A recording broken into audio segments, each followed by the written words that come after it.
Allahu Akbar,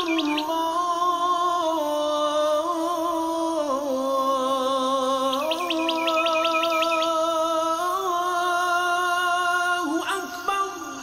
Elhamdülillah, elhamdülillah, elhamdülillahi Rabbil alemin. Vessalatu vesselamu ala seyyidina Muhammed ve ala alihi ve ashabihi ecma'in. Amma ba'd. Ushbu dunyolarni yo'qdan bor qilib, bizlarni shunday ko'rkam ravishda yaratgan Janobi Haq Alloh subhanahu va taolaga iksiz cheksiz hamd sanalarimiz, shukronalarimiz bo'lsa yarar edi. Hamda alamlarga rahmat bo'lib jibarilmish suyukli payg'ambarimiz Muhammad Mustafa sallallohu alayhi va sallamga ko'ngillarimizning turlaridan doimiy ravishda chiqib turgan salovat sharifalarimiz erishsa yarar edi. Alhamdulillah, hurmatli jamoat, hurmatli qo'noqlar, hurmatli musulmonlar, Alloh taolo yana bizga tavfiq hidoyat berdi. Eng xayrli kunlarda, eng xayrli yerlarda jiyilishirga, jumg'alarga qatnashirga, endi qat-qat Alloh taolaga shukronalarimiz erishsin inshaalloh. Alloh taolo shunda keluvlarimiz sababli har biribizning bilib bilmisha barcha qilingan kimchilik gunoh xatolarimizni yorliqasin, shul qadamlarimiz sayin izgiliklarimizni orttirsin, hamda hamma bizga to'lisincha hoj hamda umra qilgan savoblarga erishirga nasib va muyassar aylasin. Alhamdulillah, hurmatli din qardoshlarim, hurmatli musulmonlar, Payg'ambarimiz sallallohu alayhi va sallam g'alamlarga rahmat bo'lib jibarilgan buyuk bir payg'ambarimiz. Amma naq shuni bilan bir ratda har birimiz bilamiz, Payg'ambarimiz sallallohu alayhi va sallam qiyomat kunining payg'ambaridir. Ya'ni payg'ambarimiz ayta, men kelgandan so'ng endi qiyomat bilan mening oramda mana bu ikki barmoq orasindagi bo'lgan kibikdi. Ya'ni payg'ambarimiz kelgandan so'ng endi qiyomat kuni yaqin deganni anglatadi. Hamda o'zining turmushida Payg'ambarimiz sallallohu alayhi va sallam ko'pgina hadislarida bizga bergan ma'lumotlarida qiyomat kunining bo'lajak voqealarini so'ylab ketadi. Qiyomat oldidan narsa bo'lajak, azmi ko'pmi bizga xabar beradi. Bunday hadislar ko'p, hurmatli jamoat. Endi qiyomat kuni g'alamatlari hadislarida to'plangan kitoblar bor. Shularning arasından biz bugün bir hadisga to'xtalib ketashakmiz. Anda bek muhim bir masala ochiladigan bir hadis. Hamda ul Umar radhiyallohu anhu bo'lsin, hamda boshqa olimlar aytadilar, bu islom dinida eng buyuk bir masalalarning birisi bo'lib turadi. Ne haqida borashan hadisdan anglashaqsiz, hurmatli din qardoshlarim. Bu Müslim hadis jinitligida keltirgan sahih hadislardan Abu Hurayra radhiyallohu anhu bizga jetkiza, Payg'ambarimiz sallallohu alayhi va sallam hadisida ayta, suflani min ahlin nar deb boshlanib ketatirgan hadis sharif. Arabchasini butunlay o'qib turmaymiz, uni aytmasqa so'zni. Ikki turkum jahannam ahllaridan haqida so'ylab ketadi hozir bizga Payg'ambarimiz sallallohu alayhi va sallam. Üstab taqoya, men bularni ko'rmadim hamda ko'rmayashakman deb aytadi. Ya'ni mening vafotimdan so'ng bo'latirgan turkum, qiyomatga toba yaqin vaqtlarda chiqatirgan turkumlardan. Birinchisi aytib, Payg'ambarimiz sallallohu alayhi vasallam, ul shunday kishilar bo'lardi, qo'llarida siyirlarning quyruqlari kabi qamchilar bo'larlardi. Shu qamchilar bilan kishilarni jabirlarlar, haqsiz yerga qiynarlar, haqsiz yerga zulm etirlar. Ya'ni bu tirayni bizda taralgan masalalardan, chinnabda haqsiz yerga zulm etilgan kishi turli taraflardan ishlanatirgan bu masala. Ammo bizning muhim masalamiz tugul ikkinchi turkum haqida so'z ketashak. Ul da bo'lsa allatilar haqida, xotin-qizlar haqida.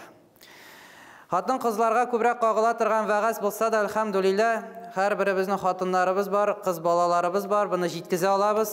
Tag'in bir fursat Huzur telekanal tarafidan da bizga fursat bor. Bu YouTube'da da yozilatirgan bir telekanalidan da Huzurning ko'rsatili. Shunga ko'ra bu xotinlarga da borib yetashak inshaalloh bu da'va. Payg'ambar sallallohu alayhi vasallam aytay, ikkinchi turkum u xotinlardi. Shunday xotinlar bo'lardi. Alardi kiyingan bo'larlardi. Amma shara. O'zlari kiyingan, o'zlari shara. Alardi matur qiyofatlarga kiyinulari sababli, ya'ni o'zlarini iratlar ixtibor etirlar deyalarga ham alar o'zlarini ixtiborni talab etirlardi. Yani alarga күз дә төшерде иратларның, һәм дә алар үзләре дә әле үзләренә күзләрен төшерттірерләр иратларның ди. Ничек инде? Yani киену белән күз төшә матурлыкка, мәсәлән, матурлыкларын капламау сәбәпле үзләренә ничек караталар? Сөйләшү белән, мәсәлән, хәрәкәтләре белән хатын-кыз инде үзенә иратның игътибарын таләп итә ала. Моның хакында бара. Һәм дә өченчесе әйтеп китә, шунда алар ди, аларның башлары охшар ди, дөяләрнең сыртларына охшар ди. Yani шәчләрен прическалар ясап, шушы дөяләрнең аркалары кебек булыр дип китерелә шәрхләрдә, яки яулыкларын шулай өстә генә бәйләрләр, өскә генә булыр. Кулаклары, мәсәлән, муеннары ачык торыр. Бүгенге көндә күрәбез бу мәсьәләләрне. Әйтерсең лә Пәйгамбәрбез саллаллаһу алейхи ва саллям бүгенге шурны күреп безгә хәбәр бирә. Киену ничек киенәләр? Киенгән дип әйтәбез, әмма шәрә кеше кебек киенгәннәр. Таләп итәләр үзләренә киенүләре белән, таләп итәләр хәрәкәтләре белән, сөйләшүләре белән иратларны үзләренә караталар. Бу да бар. Шәчләрен прическалар ясап, шушылай киюләре белән дә дөя сыртларына охшаганмы? Охшаган. Киену мәсьәләсендә, хөрмәтле җәмәгать, ни өчен киенәбез? Киенүнең хикмәте капланыр өчен. Бүгенге көндә исә шушы киенүне нәрсәгә әйләндерделәр? Киресенчә үзеңә караттырыр өчен. Yani яшеренү урынына үзеңә караттыру бара бүгенге көндә. Hatta ki kiyinüde Müslüman kiyimlerinden nişliler, hicaptan bugün defilyalar ütkərib moda yasıylar. Yok mu? Бар hürmetli cemaat. Әлі şatlangan bulalar. Mine Evropa'da pakaz modayda Müslüman hatını kiyiminde çıkıp iratlar karşında mine şuşa kiyimin көрсетіп çıktı. Alar bizning turunda da imiş oylıyorlar. Müslüman kiyimleri de bik mühim iken alarga. İmiş alar Müslüman kiyimin, hicabını başkalarga yarattıralar deyip eyteler. Nindi yarattırsınlar, hürmetli cemaat. Yüzleri Avrupa'nın kim ikeni көрініп тұра туктаусыз. Hazır bulgan hallerden nerse, Kur'an'ı işlettiler, yaktılar. Kur'an'ı jırtıp bitlerin topladılar. Alar İslam'ın көтерілішін tileyler mi? Kim ikenligini yüzlerin көрсетіп turalar, hürmetli cemaat. Bu bulgan hallerden soň yüreklerimizde bir aşu yok iken alarga karata, demek ki yürekleriniz hasta, hürmetli din kardeşler. Eğer de siz bu halge bitaraf iken, en büyük kitabımızı mıskıl etkende mine nerse deyip tursağız, yüreğinizde hastalık var ikenin bilip turağız. Mine şuşu Avrupa imiş yarattırmakçı bula. Yalarның maqsatı İslamны turg'izуда түгел. Maqsat birinchi akşa işlerde. Нәрсе аңлап алдылар? Musulmanski segment бар икәнен аңладылар. Аларга да бит мода кертеп, bir шүпрәкне матуррак тыгып итеп, кыйбатрак сатырга акча эшләргә кирәк бит. Шуннан чыгаралар musulmanski мода дигәнен. Әле модасын үзгәртеп торалар туктаусыз. Тагын алып торсын дип. Шуңа бирешәбез дә Qaralım bizni hürmet etip moda bizge yasadılar. Күлмәген карасаң, bütün forması көрініп тұра, her bir ağzasının forması көрінген, яулық қаплаған мойын ашық құлақларында алқалар, құлақлар көрініп тұра, Müslümança moda. Элекеге заманда хатын қызлар алар әти қаршында алай басырға ұялырлар иді. Әтisi қаршында басмас иді Müslüman қыз алай етіп. Бүгін ол Müslüman modası imiş. Şulay itip çıkıp basarga uramda yürüyorlar. Eytirsinler yerleri teye kiyindirmişi kuvup çıkargan yurtlarından. Yerleri karşında basırga mümkün andi kıyafette. Eti karşında basmaslar idilik. Bugün ise moda, zamança, şulay bularga tiyiş imiş deyip bir işe beş uçunlarga. Ezgine uyanırga kirek hürmet edin kardeşlerim. Alar birinciden akşaşlar için, ikinciden Müslümanların derecesini düşürür için. Alar özlerinin hatınların şişindirip bitirdiler indi. Общий доступны ettiler. Mine Müslüman hatınların da общий доступны etesiler kile. Матурлыкларын күрсәтсеннәр, күреп йөрсеннәр барсы да дип. Аларның бер нинди максат юк исламны торгызырга. Шуңа күрә алданмай, хөрмәтле дин кардәшләрем. Хатын-кызларга карата да әйтәм, алданмагыз бу мәсьәләгә. Иратлар да кызларыгызга, хатыннарыгызга бу мәсьәләне аңлатыгыз иншалла. Әйтеп киткәнемчә, киенү мәсьәләсе, тар киемнәр кию килешми. Һәм дә кыскасын кия башлыйлар. Гаурат мәсьәләсе бар, хөрмәтле дин кардәшләрем. Шариатта мөһим мәсьәлә гаурат мәсьәләсе. Беләбез, иратларныкы киндектән алып тизнең астына кадәр киндек кирми гаураткә, әмма тиз керә. Тизнең астыннан каплыйбыз бу гаурат иратларның. Хатын-кызларның исә гаураты бөтенләй гаурат, илля мәгәр куллары һәм дә бите гаурат түгел, күрсәтә ала. Аяк мәсьәләсендә ихтилаф бар, тубыктан аста булган аякларның үч уй фикер бар галимнәребезнең. Беренчесе, намаздан да тыш гаурат. Икенчесе, намазда гаурат, намазда тыш гаурат түгел. Өченчесе, намазда тыш та гаурат түгел. Үч фикердә, өчесе дә көчле фикерләрдән. Әмма инде тақва мәсьәләсеннән каплауы хәерлерәк. Шуңа әйтәм, битең белән кулларың дибез. Калганы гаурат дибез капларга, иншалла. Каплауның мәсьәлә, бу мәсьәләнең хикмәте нәрсәдә, хөрмәтле дин кардәшләрем? Аллаһ Тәала ни өчен хатыннарга капланырга әмр итә? Алар үзләренең гыйззәтләрен капласыннар өчен, матурлыкларын капласыннар өчен. Вала юбдина зинатахун. Алар зиннәтләрен күрсәтмәсеннәр дип Аллаһ Тәала Кур'ан-ы Кәримдә Нур сүрәсендә килә бу. 31-нче аят ялгышмасын. Аллаһ Тәала әйтә, зиннәтләрен капласыннар. Хикмәт зиннәтне каплауда, күрсәтмәүдә, иратларга күрсәтмәсеннәр дип. Без исә бүгенге көндә нишлиләр?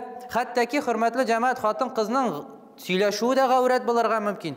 Хатын-кызның иратлар белән сөйләшү, ягъни иреңнән тыш, әтиңнән, малаеңнан тыш, абыеңнан тыш сөйләшүләре мәсьәләсе, ягъни сиңа тыш иратлар белән сөйләшкәндә хатын-кызга тавышын матурлап сөйләшергә тыелган. Хәтта ки телефоннан булса да. Ягъни тавышын нечкәртеп, теге матур тавыш белән сөйләшү иратлар белән хатын-кызның тыелган. Ул да гаурәткә керә. İstimailar sibülər bulsun. Үзеңә таләп итә торган, ихтибарны таләп итә торган мәсьәләләр тыелган хатын-кызга. Кием исә бүгенге көндә нинди генә төстә юк, нинди генә формада юк, карасыннар дип киенә. Аллаһ Тәала Кур'ан-ы Кәримдә әйтә, шул ук Нур сүрәсенең шул ук аятында: "Вал ядрибна", алар üstlerine vel yadribne bi khumurihinne ala juyubihin. Alar üstlerini kaplasınlar, yauluklar bilen kaplasınlar, hem de kaplanganda yakaların da kaplasınlar deyip haber getirirler. Yani kaplanganda yakalar, yauluklar da yaka tireleri de kaplanırga tiyiş. Muyun bilen kulak elbette kaplanırga tiyiş, yaka da kaplangan bulurga tiyiş iken. Kaplıysan. Hem de Kur'an'ın başka ayetinde nerse di bu Al-Ahzab suresinde kiletirgen ayetlerde ya eyyuhan nebi kaybır kişiler eyteler hürmetli cemaat bunun şundi kişiler çıktı kaplanu peygamberinin hatınlarına gına has bulgan bir sifat bulurga alarga gına emir kilgen diyetirgen kişiler var. Ama cevap kayda Kur'an'da Ahzab suresinde Allah Teala o'zi emr etdi. Qul ya eyyuhan nebiyyu ey peygamberim aytdi. Li azwajik o'zining xotinlarına aytdi. Va banatika o'zining qizlarına aytdi. Va nisa'il mu'minin müminlerning xotinlarına da aytdi. Yani bunda söz bara Peygamber sallallahu aleyhi ve sellem'nin xotinlarına tugul, qizlarına tugul. Üçüncüsü nerse dedi? Ve nisa'il mu'minin. Müminlerinin hatınlarına da ayt. Yudnine aleyhinne min celabibihin. Kaplasınlar üstlerin celabib tip getirildi bunu. Bunun tefsirlerde qarasağız. Bunun hicab tipte getirip bula. Çarşaf tipte, niqab tipte yani türlü халыкларда төрле гырыф гадәтләр белән, әмма кыяфәтләре барсының да бер. Ул кием бөтенләй каплый сине. Ул киемдә хатын-кызның формалары күренми. Хәтта ки бит каплау мәсьәләләре дә бар. Бу бит каплау мәсьәләсе нәрсәдә килә? Әгәр дә иратлар бер төркемдә утырасың, иратларның синең битеңә карау ихтимал бар икән, ул вакытта битеңне дә каплаганнар хатын-кызлар, ирләр карап утырмасыннар дип. Yani bu fitne şurunda. Бүгенге көндә шулайрак иратлар бүген битеңә генә түгел, бүтән җирне карыйлар. Шуңа күрә каплану шәкилен, форман күренми тергән киемнәрдән булырга тиеш. Менә бу Җәләбибнең аңлатмасы. Теге фантик кебек борылган түгел. Конфетның бүтән шәкиле күренгән кебек, хатын-кызда фантик кебек борылган тиеш түгел булырга. Bir галим Казанга килгәннән соң нәрсә диде? Мондагы хиҗаблар тагын өстеннән бер хиҗаб кидертергә кирәк ди. Чөнки күренә бөтен әйбер өстеннән тагын бер кием киендерергә кирәк. Капларга һәм дә инде шушы аятларда да әмерләр күрәбез, хөрмәтле җәмәгать. Бу аят бер-берсен ачыклый торган. Куръани Кәримдә аятлар бер-берсен тәфсир кыла. Шуңа күрә төсләре куйрак булырга тиеш, күзгә ташланмый торган төсләрдән булырга тиеш. Инде хәерлерәк кайбер галимнәр әйтәләр, кара төстә, әмма бүгенге көндә безнең хәлдә караны кия башласаң, күбрәк тагын да таләп итәсең, күбрәк кешеләрнең күзләре төшәчәк. Шуңа күрә инде заманына карап бәлки үзгәрергә мөмкин бу мәсьәлә. Әмма инде хадифтә дә китерелә, Пәйгамбәр саллаллаһу алейһи ва саллям хатыннар әйтә, бу аятның әмере килгәннән соң әйтерсеңлә урамнар кара каргалар белән тулган кебек булды ди. Ягъни кара киемгә киенгәннәр барсы да сахабаларның хатыннары капланыр өчен. Һәм дә дәвамында да Аллаһ Тәала аятның нәрсә әйтә: "Залика адна ай ю'рафна фала ю'зайн." Бу якынрак булыр нәрсәгә аларны танысыннар өчен. Тануның максаты монда нәрсәдә? Хөрмәтле җәмәгать, хиҗаб кию, яулык кию кемнең хакы булган ислам динендә? Азат булган хатыннарның хакы. Кул булган хатыннарга яулык кидерелмәгән, яулык кимәгәннәр, кул булган хатыннар. Азат булган, гыйззәтле булган хатыннар гына үзләренең яулык белән каплап йөргәннәр. Бу аларны айырган кул хатыннардан һәм дә инде начарлык кылып фәхишә кылган хатыннардан айырып торган. Заманы ничек үзгәрде, урамга карыйк. Әлхәмдүлилләһ, кыш бараз гына капландылар. Әмма 30 градус суыкта да капланмыйча йөрүчеләр булды. Шөтергә ибрең булмасаң нишлисең инде? Шуңа күрә, хөрмәтле дин кардәшләрем, бу мөһим мәсьәләләрдән. Дәвамында да Пәйгамбәр саллаллаһу алейһи ва саллям әйтә, бу хадисның ахырында әйтеп китте, хатыннар булыр киенгәннәр, әмма шәрә. Ачыклап киттек, ни мәгънәдә килә киенгәннәр, әмма шәрә диерсең, тар кием булсын, кыска кием булсын, яки нечкә киемнән, хәтта ки инде тәннең төсләре күренеп тора торган андый киемнәрдә хәзер киясең, теге шилтәр кигән кебек өстәренә йөриләр. Аннары шушы киемнәр, шушындый киенгәннәр, аннары үзләренә таләп иткән ислам айлар сөртеп булсын һәм дә башка. Ислам айның да, хөрмәтле җәмәгать, хатын-кызга тыелгандыр духилар сибеп чыгуы да. Хәтта ки буның бер хадисләрдә килә мәгънәсе, әгәр дә хатын-кыз үтеп барганда һәрбер иратның бурынына кергән ул исти, һәрбер иратның үткәндә искергән ис булса, ди бурынына эләксә, зина кылган кебек булыр ди. Алла сакласын. Ягъни бер галим аңлатканда, тәһарәт алганда беләбез бит, теге хәбәрләр китерә, кулны юсаң, кул белән кылынган агъзалар белән гынах агып китәр, аякны юганда аяк белән эшләнгән гынахлар. Берсе сорый, бурынны ди, ничексең, бурынны юганда, бурын белән дә гынах эшләп буламысың дип. Була, менә хөрмәтле җәмәгать, кырыйңнан хатын үтеп шушы исләрен иснәп торсаң да, аның белән дә гынахка, бурының белән дә гынахка кыра аласың. Бу хатыннар, әйтик, чәчләре, башлары, дөя сыртлары кебек булыр. Алар ди, бу хатыннар ди, җәннәтнең исендә алмаслар ди. Җәннәтнең исендә алмаслар ди. Cennetning isi de kıyamet gününde 40 yıllık bir habərlərdə 40 yıllık seferden alda isi kilirdi. Başka haberde 70 yıllık seferden aldan isi kiledi. Cennetning isi. Təmni isləri. Alar hatta ki şuşu isini de ala almaslardı.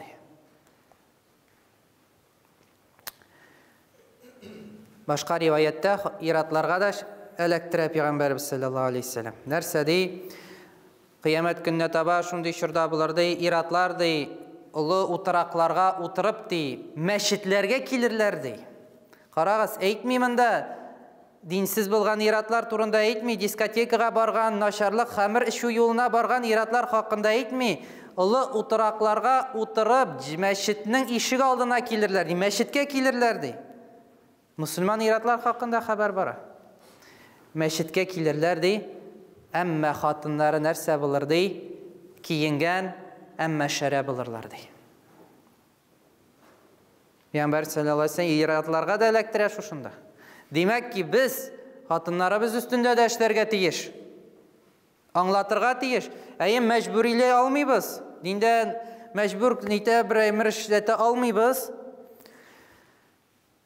Eğer başka meselede var. Mesela hatının yavluk kaplamağın iken bizning hakkımız yok. Ol dostumuzni eytirgen. Hey eşmasam iratta bula almadın, hatınını kiyindire almazdın deyip eyti almayız. Belki ol ügütli nasihatlidir, bilmeyiz. Allah Teala Kur'an-ı Kerim'de misal kitire Nuh aleyhisselam bilen Lut aleyhisselamni. Hatınları kim idi? Dinsiz idiler. Peygamberge karşı düşmanlık kıldılar. Satıp yürüdüler peygamberlerin. Nuh aleyhisselam ağzam peygamberinin birisi bulup dura. Biz alarga söz eyti alabız mı? Sen irat bulmadın, şisti hatınını boysundıra almadın deyip. Birimiz de eyti almayız peygamberge. Demek ki kardeşimiz var iken anarga da söz deydirmegiz. Belki o nasihatlidir, belki o anlatadır. Üstünden cevabın düşüre ol şunun bilen. Ama eytip dururga kirek, şakırırga kirek, gül razı bulup yürsen, ol vakitte hatının da günahlı bulaşak, sen de günahlı bulaşaksın. Şu mesele. Bu iratlarga qarata ayttık, hürmetli din kardeşlerim. Özlerinin hatınları hakkında kararga, hem de Peygamberimiz sallallahu aleyhi ve sellem ayta, mindən sizin qalğan en ulu fitne sizge qala, ol da bolsa hatınlar fitnesi. Şuna göre bu ulu mesele zinaga tergiş bulup duratırgan ayette de Allah Teala zinaşı hatınlar, anları zinaşı iratlar deyip getirirler. Mesela urlaşu hakkında ayetinde Allah Teala ayta, başta urlaşu iratlar, anlar urlaşu hatın kızlar. Zina kılu ayetinde Allah Teala başta hatın kızlarına ayta, anları iratlarına ayta. Bunun hikmeti nerse de urlaşuğa kübrek irlerde bulurdu, getiriler şarkılarında zinaga birinci bulup tartışılar hatın kızlar bulurlardı. Şuna göre hatın kız ulu bir fitne meselesi. Bu devletimizin asıl bir yeçeykisi ol gaile hürmetli cemaat. Gailelerimiz tüzük bulsun için, gailelerimizde şu meseleler, zina meseleler kopmasın için tire yönümüzde de bu mesele turguzulurga tiyiş. Balalarımızga, kız balalarımızga, hatınlarımızga bu meseleni anlatırga kirek. Bu mesele mühim meselelerden. Ömer radiyallahu anhu buna azsazlıklap kiteyken demek ki indi bu ulu meselelerden. İkinci meselesi var, hürmetli din kardeşlerim, hatın kızlarımızın kıyafetine qaribizda özümüzün kıyafetimizni unutabız. Yani irler, qaybir irler, Müslümanlar irler, hatınların emir iteler ki inirge, özlerine hiçbir Müslüman sıfatı yok üstünde. İratlarga da tar kiyim kiyu tıyılgan din kardeşlerim. Gavretin көрінерге тиеш түгел, namaz kılganda tizlerin, ayakların, başka ağzaların көрінерге тиеш түгел. Secde kılganda artında kapilkaların açılırga тиеш түгел. Uzun külmek bulsun, kingrek şalvar, kingrek ştanlarınız bulsun. Baş kiyimleri. Kapılık başlarımızda, hürmetli din kardeşlerim. Akıl iyeleri çıktı bugün imiş Peygamberimiz sallallahu aleyhi ve sellem baş kiyimsiz yürgen. Akılsız, nadanlar. Peygamberimiz sallallahu aleyhi ve sellem şalmasız namaz kılmagan. Nindi aşık baş bilen olsun. Hristiyanlar şirkevlerine kirgeç nişliler baş kiyimlerin salalar. Bu alarının sıfatları. Bizde ise kireler baş kiyimin salıp namazga oturalar başlar aşık. Килешми бу безгә. Ичмасам шапка булса да шапкагызны булай бурап куйыгыз да өскә колакларыгызны ачып, башыгыз өстендә шапкагыз калсын. Капланган баш белән намаз укыйсыз. Яки инде шүпрәк түбәтәйләр кесәдә йөртергә тырышырга кирәк. Намаз кылабыз. Көненә 5 тапкыр намаз кыласың, ичмасам кесәңә бер түбәтәй салып куя алмыйсың намаз кылыр өчен. Ачык баш белән намаз кылу макрух, хөрмәтле дин кардәшләр. Макрух. Бу һичбер галим булсын, сахабалар шуры булсын, галимнәр шуры булсын, бу юк иде. Хәзер генә чыкты ачык баш белән намаз кылу. Түбәтәй белән проблемагыз булса, ягъни түбәтәй белән отношенияларыгыз начар икән, кул яулыгы булса да башыгызга куйыгыз. Тиге бу түбәтәй ул татарларның горыф гадәте генә дип бәйләнә башласагыз, түбәтәй кимәсә кул яулыгы башыгызга куйыгыз. Әмма башыгызны каплап укыгыз. Bir галим нәрсә диде, хөрмәтле дин кардәшләрем, ни өчен хатын кызлар бүген яулыкларын салды дигәндә нәрсә ди? Иратлар үзләренең башларын ачканга күрә хатын кызлар яулыкларын салды ди. Гаип димәк бездә дә бар. Һәм дә җомганың ахырында бер татарның тарихта булган бер хәлне китерәм сезгә, хөрмәтле дин кардәшләрем. Bir татар бу патша заманнары чорында була. Bir татар керә, bir җитәкченең кабинетына керә. Бу җитәкчегә кергәч, бу урыс җитәкчеләрдән була.